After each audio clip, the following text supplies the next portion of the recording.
তার চলে যাওয়া, তার এই মৃত্যু, আমি মনে করি এটি একটি হত্যাকাণ্ড। শেখ হাসিনা একজন মহিলা, তিনি হাঁটতে হাঁটতে গেলেন জেলখানার ভিতরে, ফিরে আসলেন একেবারেই অর্ধ লাশ হিসেবে, গুরুতর অসুস্থ।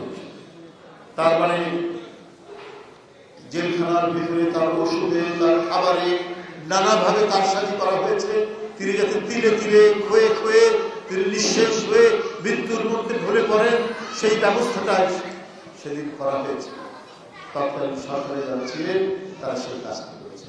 এই কারণে আমি বলি, এটি একটি পরিকল্পিত হত্যাকাণ্ড। দেশের নেত্রী এবং খালেদা জিয়ার এই মৃত্যু, তাকে মৃত্যুর দিকে ঠেলে দেওয়া হয়েছে চক্রান্ত করে, ষড়যন্ত্র।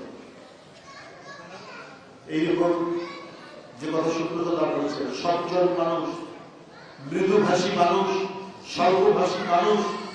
আমরা দেখেছি কোন কোন রাজনীতিবিদ প্রচন্ড কটূক্তি করছেন তাকে, যারা যিনি তাকে প্রতিপক্ষ মনে করতে কটূক্তি করছে, বাজে কথা বলছে, নানাভাবে হেনস্থা করছে, কিন্তু তার পাল্টা হিসেবে তিনি একটাও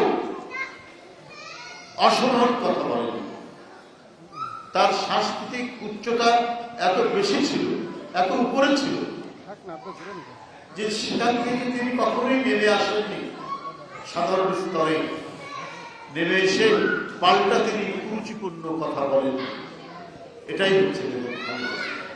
সুতরাং তিনি যে দৃষ্টান্ত রেখে গেছেন, তিনি যে সততা, নিষ্ঠা এবং অঙ্গীকার।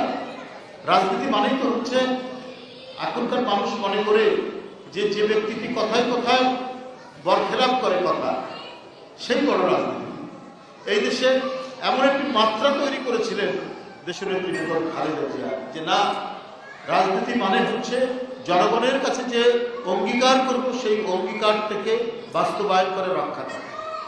এটা এক অসাধারণ দৃষ্টান্ত বাংলাদেশের সকল রাজনীতিবিদের জন্য, এবং অনাগত ভবিষ্যতে নতুন যে রাজনৈতিক প্রজন্ম তৈরি হবে বা রাজনীতিবিদ তৈরি হবে, তাদের কাছেও এটি একটি দৃষ্টান্ত থাকবে।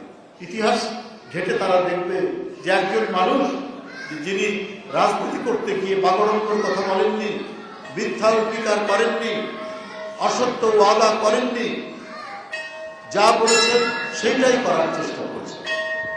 যাই হোক, আমি আজকে বক্তব্য দীর্ঘায়িত করব না। এখানে হিন্দু খ্রিস্টান বৌদ্ধ ফ্রন্ট ও বাংলাদেশ পূজা উদযাপন কমিটি আয়োজিত এই পূজা উদযাপন ফ্রন্ট বাংলাদেশ, তাদের আয়োজিত এই যে ধর্মীয় অনুষ্ঠান, প্রার্থনা সভা,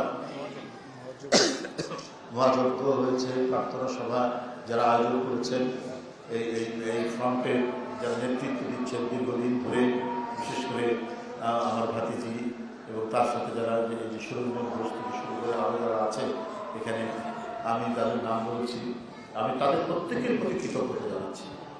তারা হৃদয় থেকে, হৃদয়ের একেবারে অন্তঃস্থল থেকে নেত্রীর প্রতি তাদের যে ভালোবাসা, তাদের যে অকুণ্ঠ সমর্থন, এটা ভুলবার মতো না। এটাই হচ্ছে, উনি মারা গেছেন কিন্তু এই অর্জনটুকু রেখে গেছেন। কোটি কোটি মানুষের হৃদয়ে তিনি চিরস্থায়ীভাবে বাসা বেঁধে গেছেন। এই বাসা এত শক্ত, এই বাসা কেউ কখনো ভেঙে ফেলতে পারবে না। আমি দেশনেত্রী বেগম খালেদা জিয়ার আত্মার শান্তি কামনা করছি, আত্মার মাগফিরাত কামনা করে আমার বক্তব্য